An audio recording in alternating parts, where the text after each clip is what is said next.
Today, we'll be going through day one, which is all about page management and event branding, which sounds a little bit dry, but is a lot more exciting than it sounds like.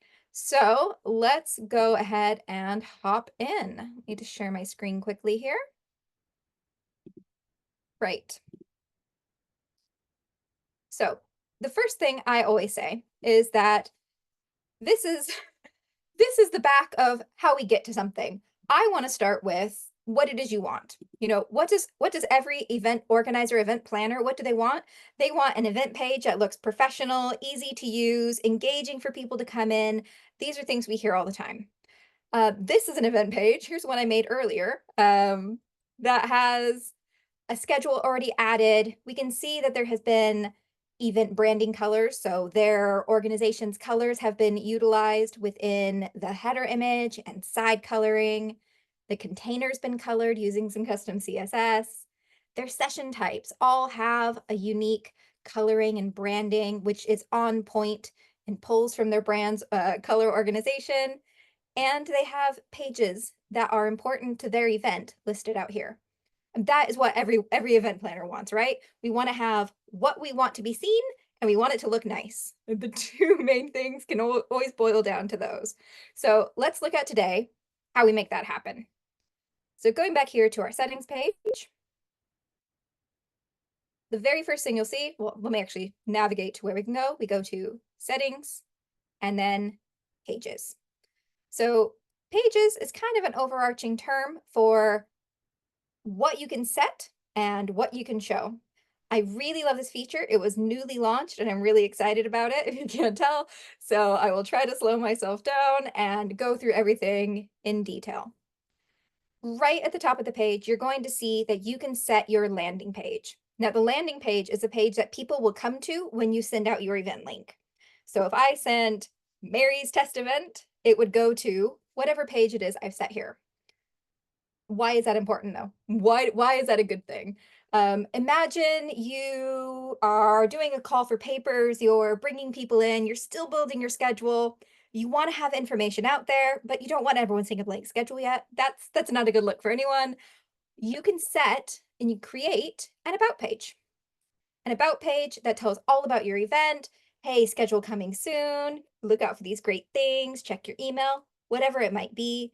And you can get that excitement and that engagement early on with your event page and have that here immediately.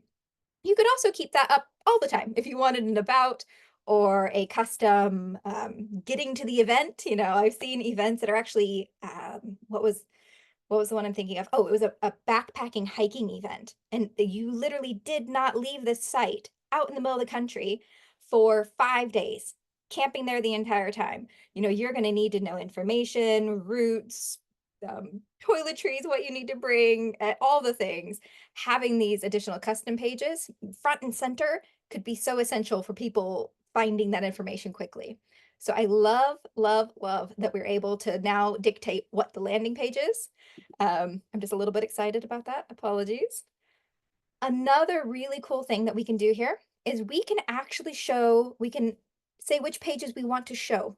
So you saw on this page here that we have schedule, we have speakers, we have sponsors, we have some additional pages that have been created as well. You know, what booths have been added. We've added that here. However, if I wanted to change this all up, I could have, these are my active pages that we've just seen, and these are the hidden pages. So if I wanted to actually go ahead and move this up here, I could. The about page is now there. I am going to go ahead and refresh. That's always important first. Whoops. I think I forgot to save, didn't I? Oh. Hoisted by my own excitedness. Apologies. I forgot to save. There we go. Let's do that.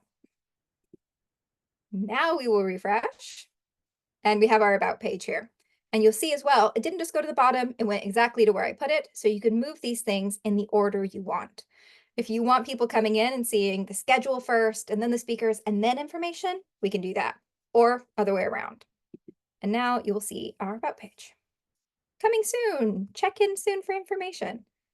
Love this. Love that we can move everything about, love that we can hide it. So again, I've explained, how we do the thing. More about why this would be important or what uses you could have for this. Sched is a really broad tool. We work with so many different types of events and types of planners and organizations that the thing we know that one single layout will not work for everyone, and we don't want to be a one tool for everyone. Everyone deserves individuality. Everyone deserves to be able to try to customize their event to what's going to work for them. Very important. And we understand that not everyone is going to have their speakers immediately out there and available. But some events live and die by getting their speakers out there and having them on the front page and selling their event on their big keynote speakers and getting to move those right to the top. That's important and essential. And I love that we can now do that. And we could even set it as the main landing page when people come in. If you have Bill Gates or the President of the United States coming into your event and speaking, you want to shout that from the rooftops. You want that out there and you want people going to that landing page. So I love that we can do that. And of course, don't forget to save at the bottom, like I forgot to do there for a second. Right. There is quite a bit of information that we've talked about page management here. Let me just quickly stop and check. Were there any questions around page management, what it's for, how we use it?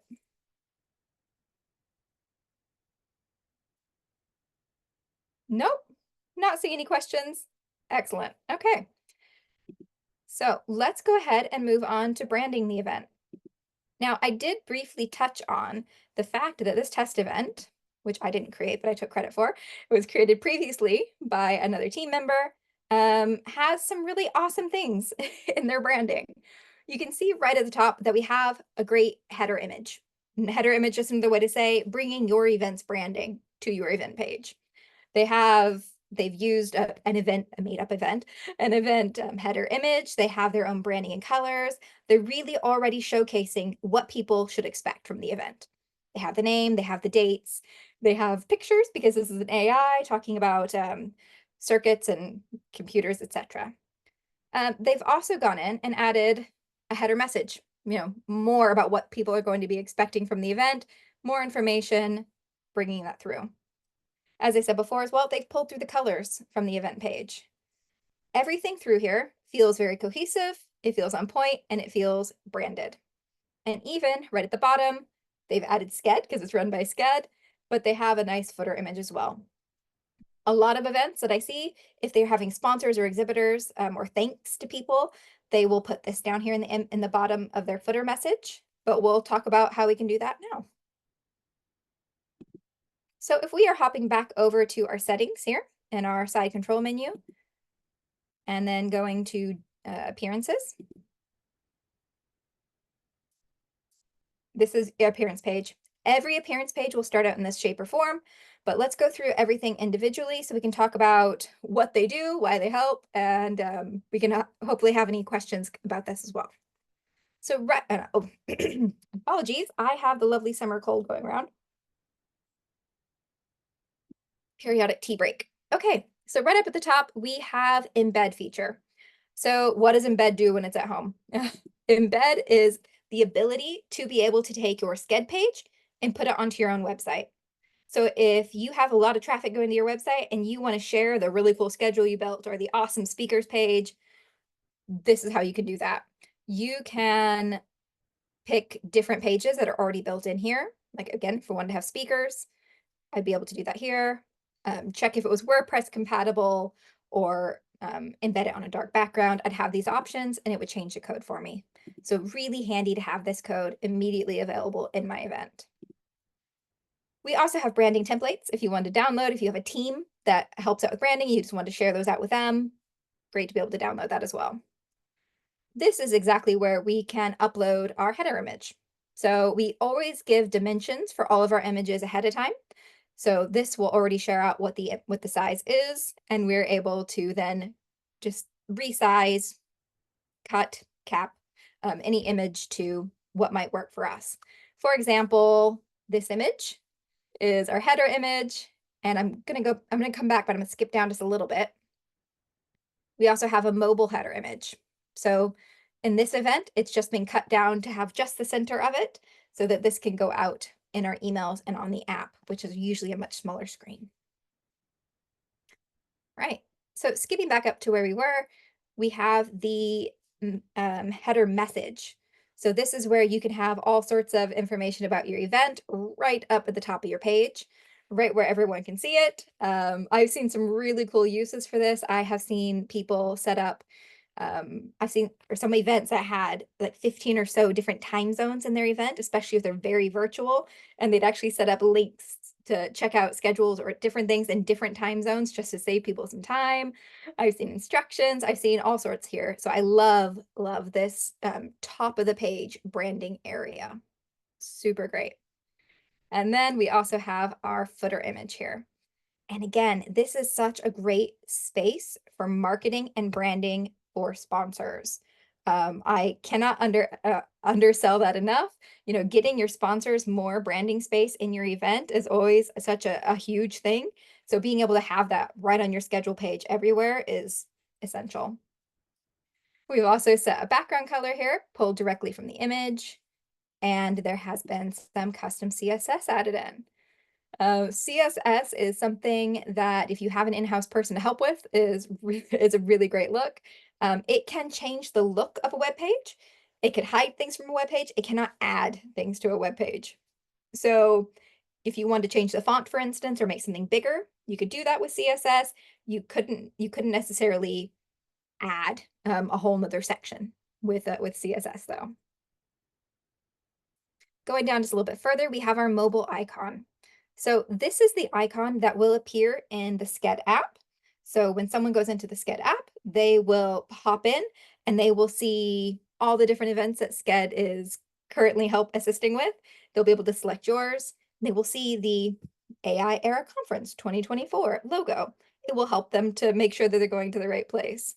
And it's just bringing that little bit of branding back to the app again as well. Of course, if you also have our native app upgrade, this branding would be the actual icon downloaded from the native store, but that's a separate conversation. And here we have a mobile header. This will be the email header, and this will also be the header in the app. So by email header, I mean from our communication center here, you are able to send out messages directly to every participant of your event, as well as automatic welcome invites. This would be the image that appears at the top of those emails. This little blurb here is also the header image for the app. So the header message for the app.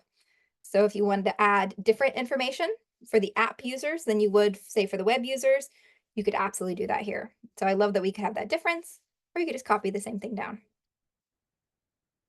Down here, these really have more to do with our native app. If we were going to be looking for that upgrade to have your own branded native app, but not something we need to go through today currently. And again, always save at the bottom. As what I did earlier was quite proof that it'd be very easy to walk away forgetting.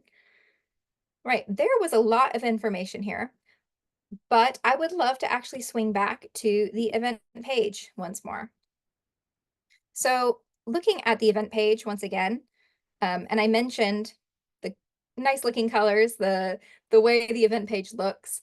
I want to talk a little bit about the user experience from this event page, because I know that I went to a yoga festival, which was really great. It was actually hosted on Sched. It was an awesome event.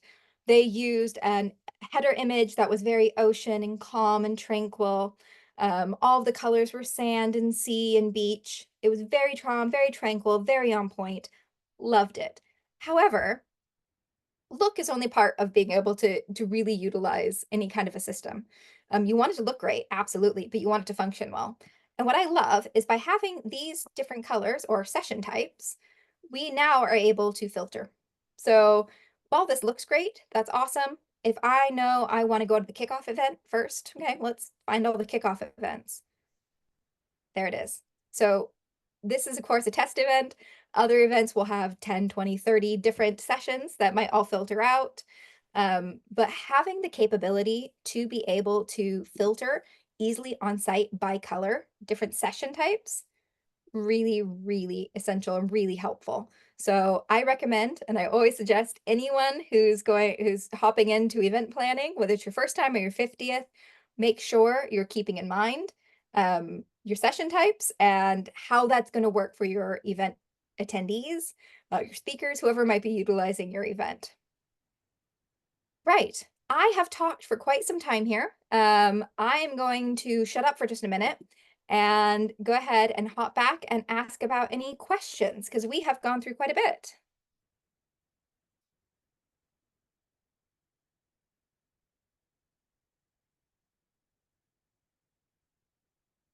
Awesome, Diana. Thank you very much.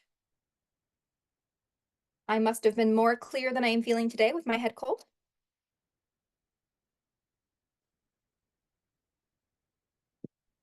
All right.